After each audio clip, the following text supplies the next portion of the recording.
I think Hey, we're Sam, live. we are live. We are live. Well, hello, everybody. Welcome to another happy half hour brought to you by Carolina Retirement Planners. If this is your first time joining us, I'm Sam Shukavage, and with me is my father, David Shukavage, the president and founder of Carolina Retirement Planners. And with us, as always, behind the scenes is Ms. Amy Dureski, our director of client fun, making everything talk to each Hello. other, making the magic happen. Hey, Hi. Amy, welcome. Hi. How are you today? I'm doing great. How about yourself? Wonderful, wonderful. Can't complain. It's a beautiful day. And It me is. never a Love dull it. minute. No, No, no. no, How about for never a you dull now? minute. Yeah. So it is, yes, a beautiful day here. And as always, we cannot know, we don't know that you're here unless you tell us. So if you are so inclined, type hi in the chat, let us know that you're here. Tell us what you're drinking, what you're doing today, whatever comes to mind. We would love to hear from you. And every day there is kind of what every day of the year there is some kind of national holiday, what day it is. And Amy so kindly sifts through them and picks out whatever may be the most interesting. So Amy, what day is it today? Today is National Sandwich Day. Bum, bada, National bum. Sandwich Day, a day National, that is near and dear to all of our hearts. near and And dear to my heart. And we were talking before we got on about what our favorite sandwiches are. Well, what's yours, Sam? What's your favorite sandwich? Well, I was kind of between a Reuben or a French dip. And Neil reminded me about a sandwich that we had on our trip to California at this place called the Loose Caboose. We stopped for lunch. We found this really cute little cafe called the Loose Caboose Cafe. And it was a French dip Reuben. And it was weird. It wasn't a traditional French dip at all. And everything was just beautifully made. It had actually this homemade mustard instead of the Thousand Island, but it had this like beautiful French dipping sauce. And it was just absolutely great. But personally, I just love sandwiches in general. They are excellent. I do love like a nice hot sandwich or one where the bread is toasted. One with lots of like sauce on it too. I love a nice saucy sandwich. What about you, Dad? Well, my favorite sandwich, which I've only gotten a handful that are good, is a muffletta. And back when I was, doing advanced profit analysis, flying around, consulting, helping big companies, I was in Cincinnati. And when I went to places like that, I always try to find a brewery. And I found a brewery in the middle of Cincinnati somewhere. And they had a muffletta. They advertised a muffletta. And I got this thing, and it was huge. It had a custom baked roll that it was put on. It's got the salami and all, and the olives, and I don't know, all kinds of oils. And I looked at that and I said, oh, God, I'll never even eat that. Man, I ate it. I could have eaten another. It was so good. And since then, I've been searching for a muffletta that good. And had some that were kind of okay, but none that special, including, in New Orleans, I've tried them, and few people spend the time to craft it so well. So anyway, if anybody knows where you can get a really super muffletta, type it in, let me know. So, or call the office, let me know where the best muffletta is. So, hey, Amy, by the way, while we're here, Well, Amy, what's your favorite sandwich? Come Well, on. I originally I had said the Italian beef sandwich, like any Italian beef from Chicago. But then all of a sudden, when you were talking about your sandwich, I was like, oh my gosh, I forgot the Thanksgiving Sammy from the Tattooed Moose in Charleston, like on vacation. I love that sandwich. That is a good sandwich. So I yeah. haven't had that particular one, but I Oh, love making any kind of sandwich made out of Thanksgiving leftovers is yeah. beautiful. I like Right? that. Oh, they're so good. They're so good. Love them. Love them. Yes. So that's probably, yeah. Now that I'm thinking about it, that's probably my favorite type of sandwich. Absolutely. And we've been holding this for how many weeks now, Amy?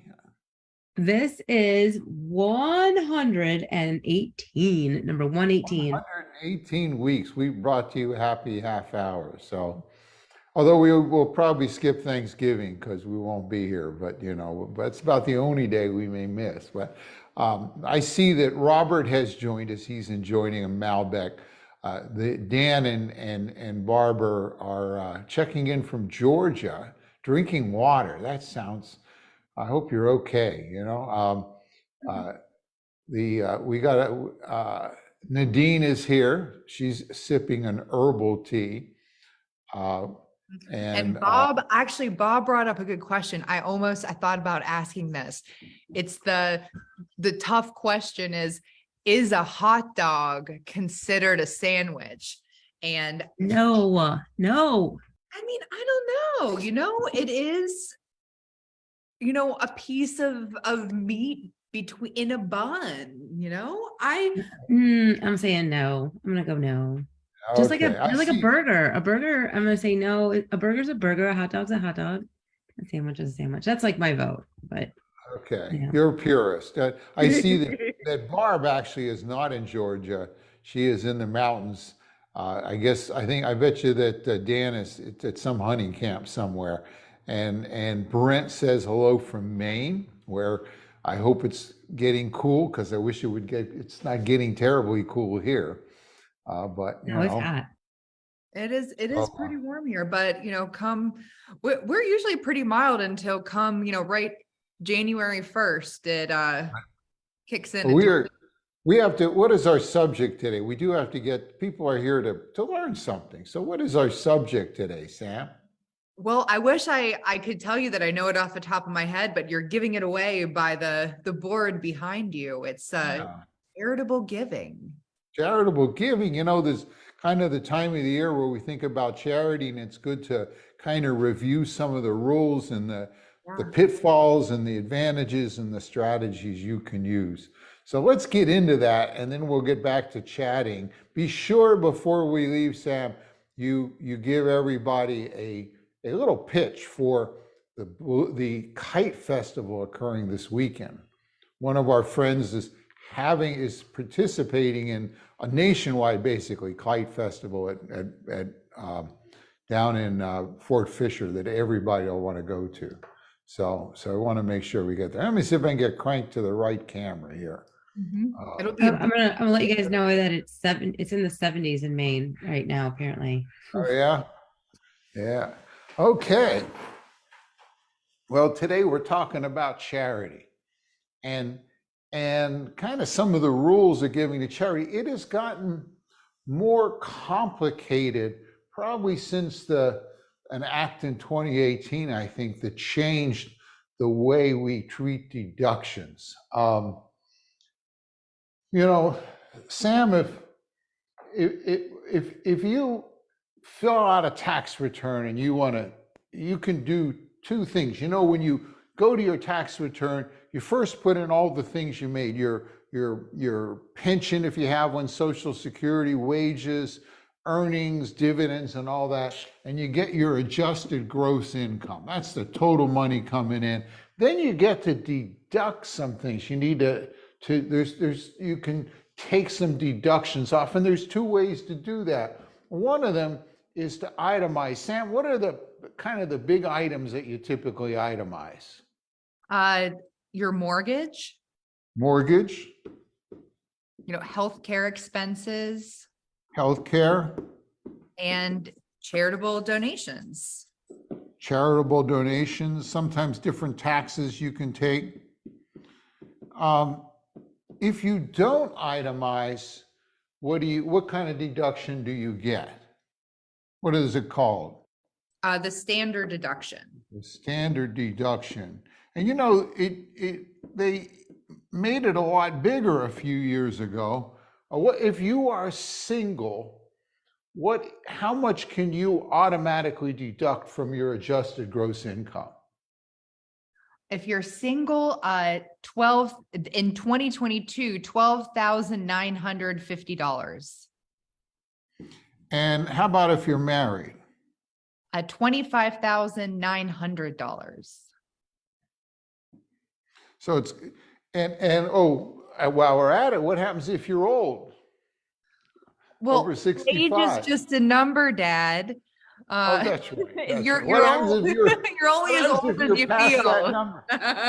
What happens if you're Well, past that number? if you do pass that number, if you're single, you get a deducted additional $1,750, and if you're married, you get a deducted additional $1,400 a person.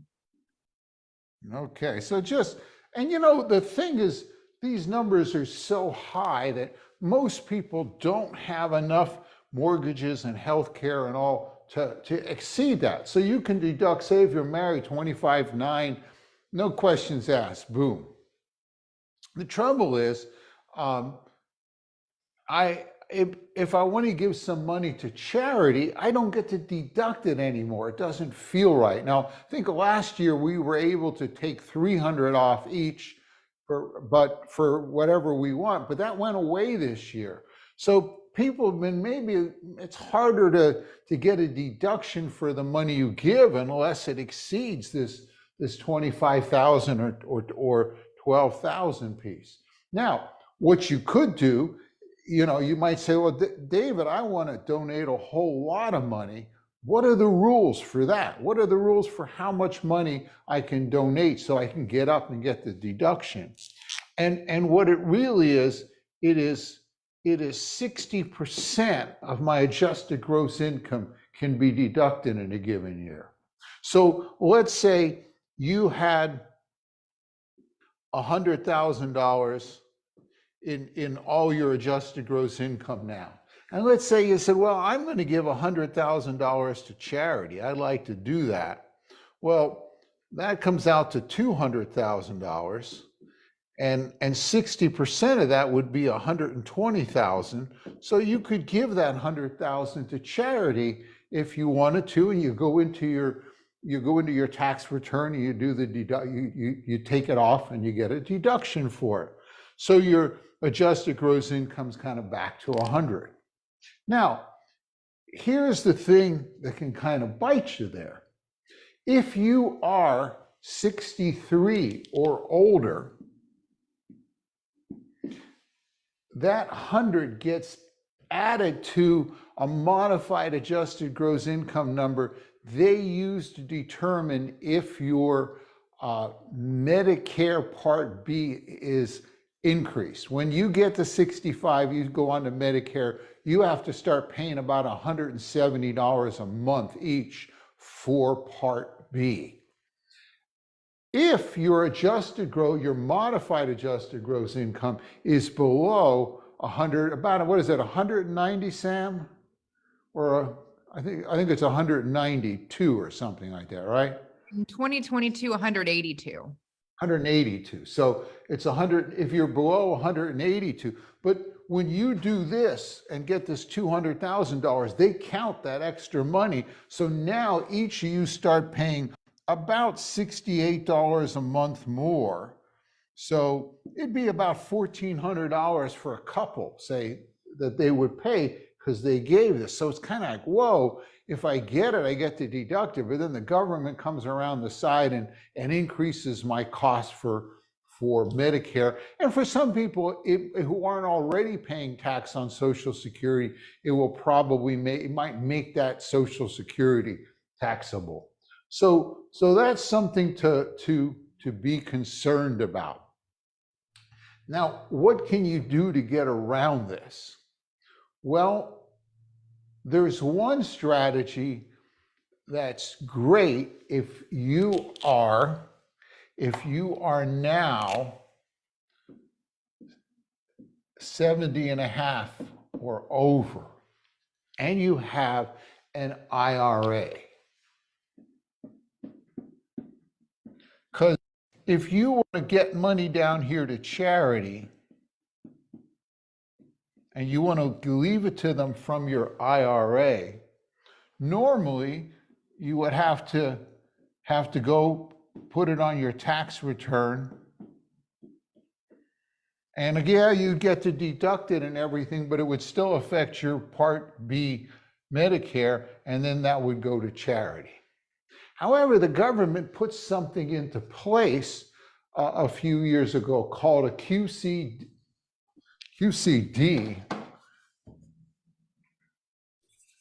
How did I get, boy, you know, I got to proof this when I do it, you know?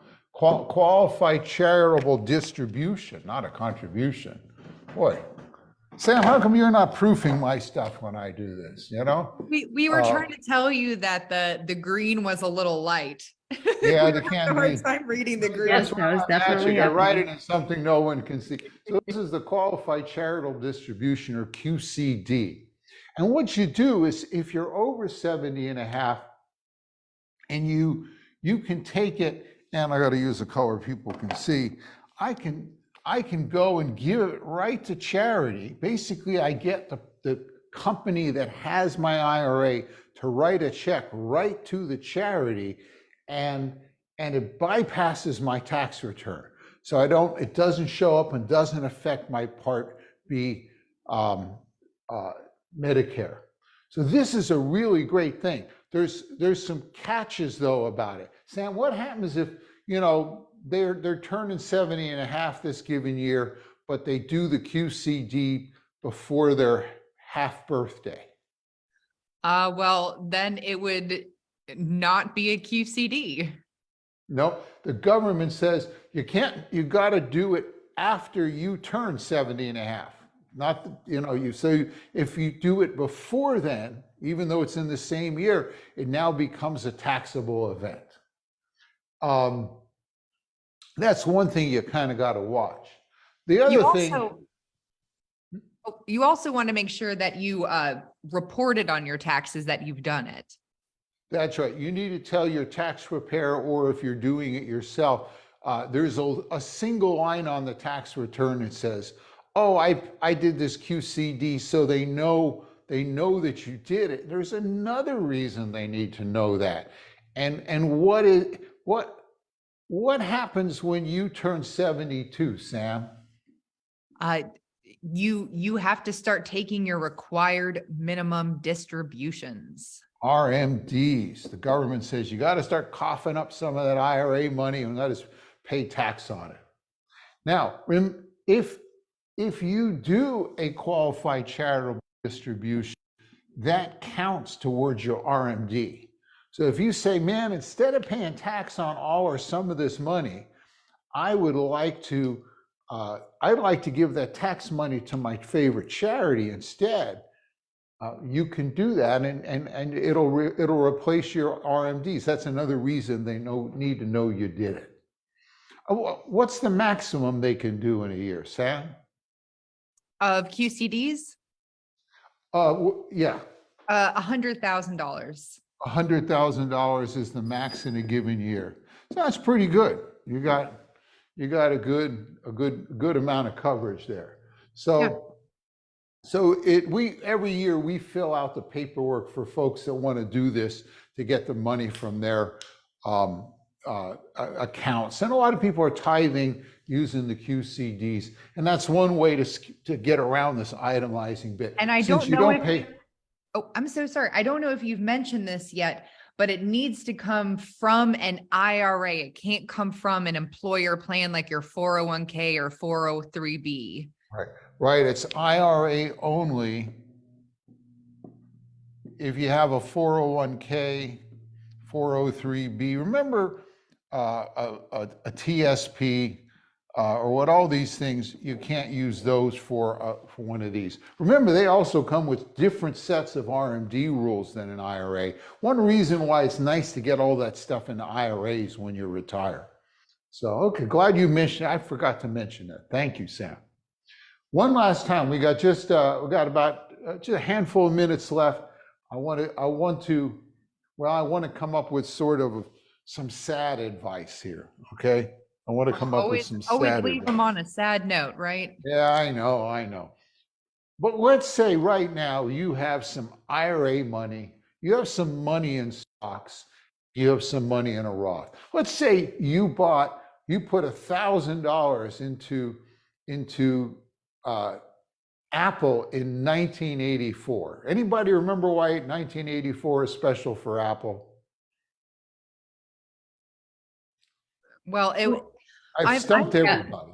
well, Dad, it was 3 years before I was born, so I don't Oh, know. there you go. In 1984, Apple, in sort of celebration of the famous book Orwell wrote called 1984, they did a commercial, showed once at the Super Bowl Oh in yeah, we talked, yeah. 1984. And a real book about this woman who goes in and Smashes a overcomes computer or this. You something. got to watch it. Go Google it. Yeah.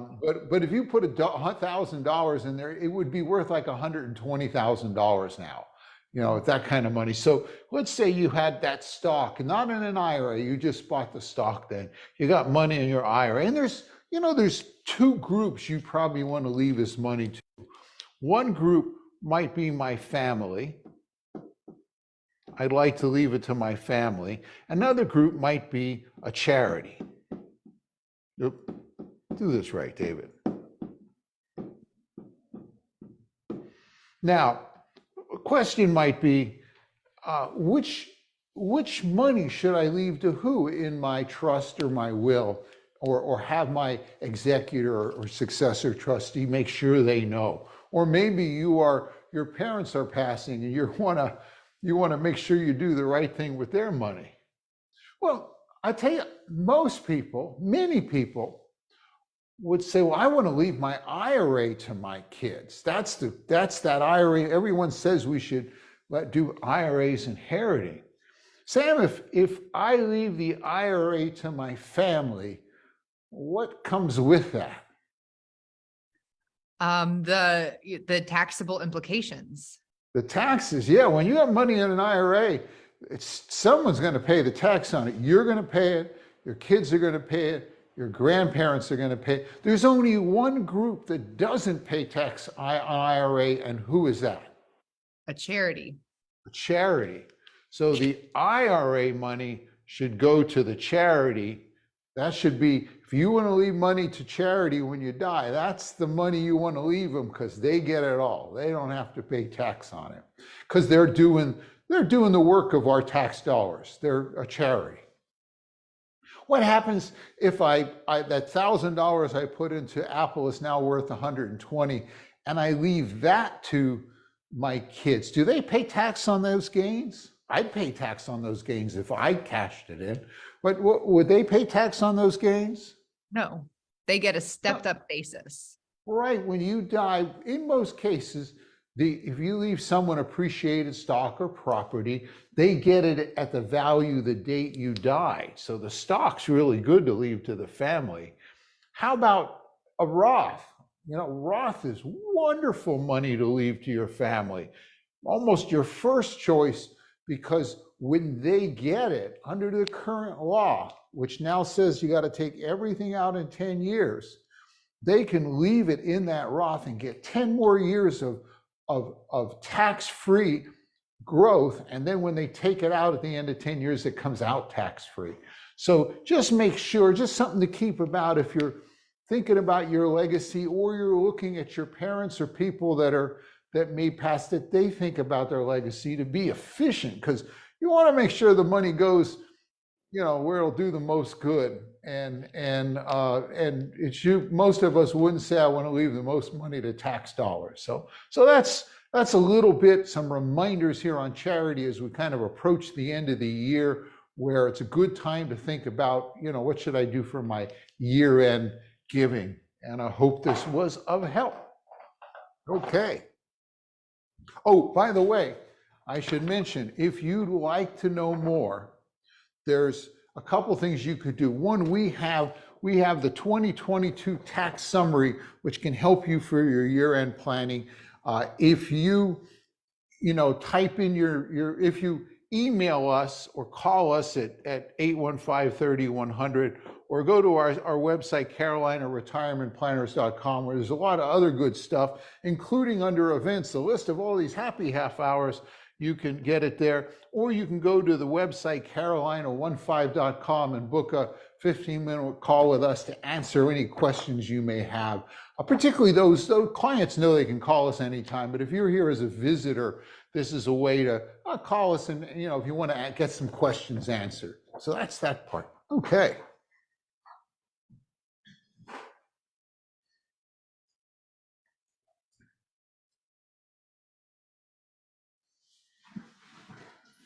Sam.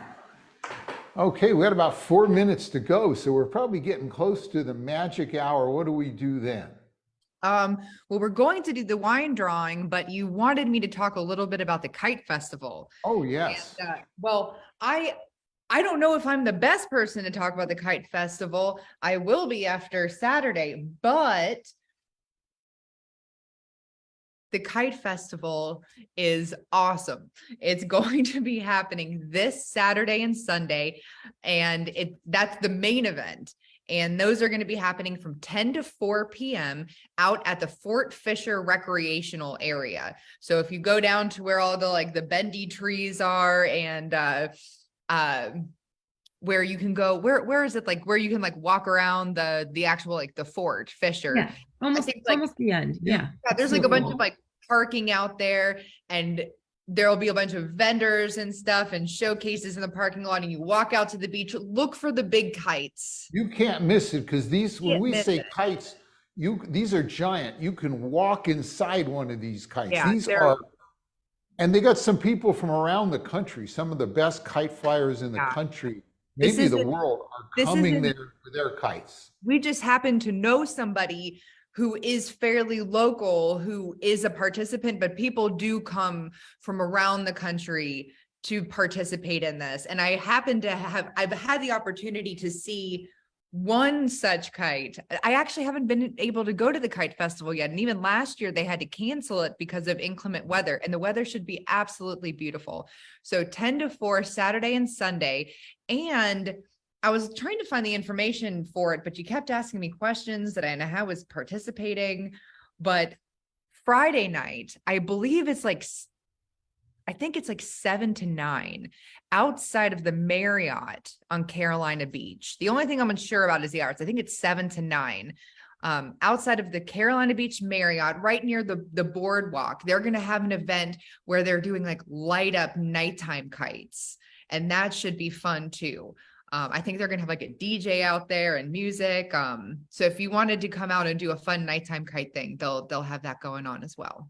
Yeah, I posted some information about the Kite Festival on Facebook, so it's there. Yeah. I could find the Kite Festival event, but I couldn't find the nighttime kite one. So I don't know exactly where. I don't know where I heard about that, but I know it's happening. So we look for, maybe we'll see you all there. Come and say hi. Mm-hmm. Yeah. Yeah. So, okay. Oh, yeah. And so it is officially time for our favorite part of the afternoon event. It is our wine drawing.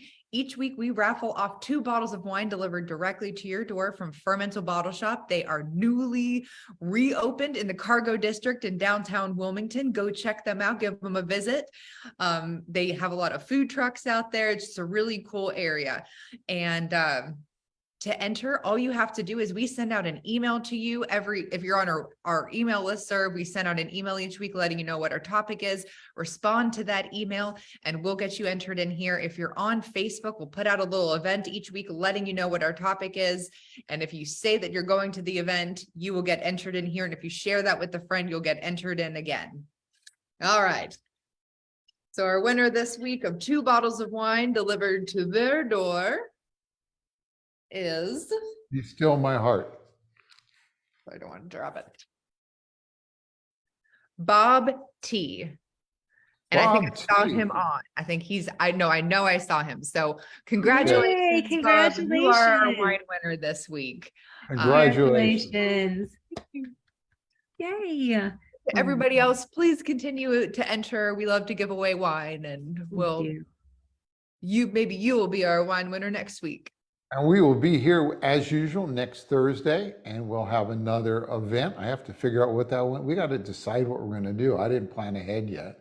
Might do. That's so unlike us. I know what. Yeah. We've been so Upcoming, busy, I got honestly, so busy. I got 3 tax changes for 2023 that I'm thinking about doing one on, but I don't know whether it's too soon yet. We'll see. Okay. Right? That'll be an upcoming one though, for sure. I like it. All right. Yeah. Well, I'm cheers, drinking a- everybody. I'm drinking a oatmeal porter, Highland Brewing. So yeah. I'd be drinking some, but I gotta run off and do the last tax Last workshop. class of the year. Yeah. I know. I'm so excited. Bye, everyone. Have a great everybody. weekend. Take care. Bye-bye. Bye bye.